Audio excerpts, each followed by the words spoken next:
I am part of the original UBP crew. Dr. Jennifer Smith, Dr. Kenny Walker, and myself kind of conceived of Urban Bird Project over our coffee table with food and drinks. And the idea was really that we wanted to build a project that was going to bring together science and culture around birds and allow people to think about their relationality with birds in their community, in their own backyards, and in their neighborhoods.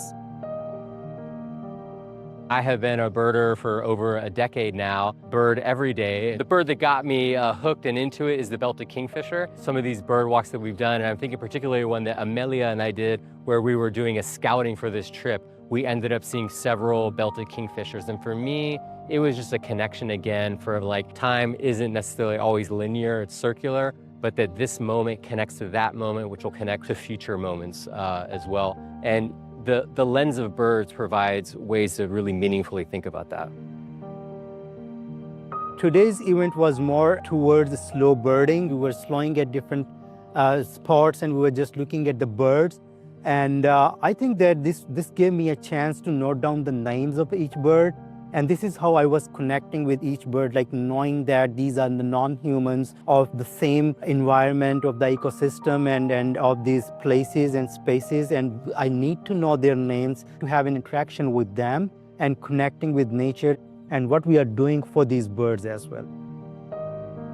One of the things that stands out to me about Urban Bird is that connection to, these place-based narratives, these place-based stories here, the culture of the area, highlighting what San Antonio has to offer in the way of birds and all the different species, all the different relationships we have. The sheer number of birds that we saw this morning makes the whole work really, really significant for me, because I've never really paid attention.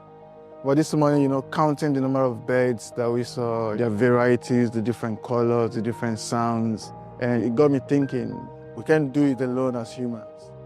That we need, the birds, the trees, the plants and what have you, to enjoy our stay here if we want to enjoy it.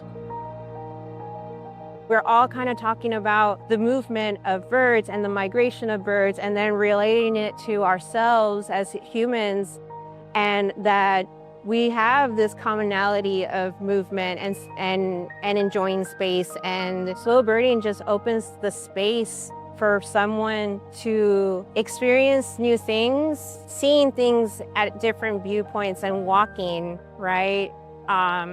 You get a chance to experience space in a different way, and you get to experience space in a way that you could learn from it. When I first came to the Urban Bird Project, of course I know the cultural significance of the cardinal. Initially I thought, oh, this gentle creature, gotta take care of it. It's such a spiritual bird. But it actually, being in the field, being able to see that bird through a different lens and how tough it is and how territorial and how dominant it is, I fell in love even more with that bird and with thinking about, geez, there's so many different ways to view ourselves through these birds and to dismantle a bunch of preconceived notions that we have, not only about birds, but about life itself. And so for me, that drives me 100%. I'm in it for seeing it another way. So when we first started Urban Bird Project, we were a group of scientists, a group of social scientists, and humanities, culture, art people coming together to talk about backyard spaces.